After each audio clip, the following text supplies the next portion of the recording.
जन्म जन्म तक नहीं छूटे अपन बंधन। तो राखी मां मोर दुनिया बस गे, माया के डोरी ले मन हा बंध गे। तोर माया के अमरिया छाव मरे, मोर सपना हा फूल जैसे खिलते रे।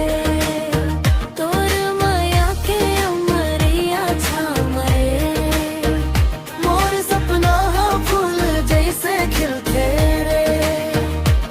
हाथ पकड़ के संग चल जिंदगी भर, तोर बिना मोर संसार सुना लागे रे,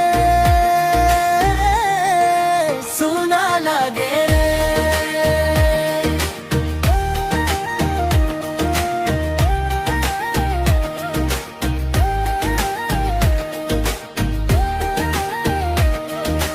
तोर माया के अमरिया छाव मां, मोर जिंदगी हम महकत जाही। तेरा ही बेसंग तम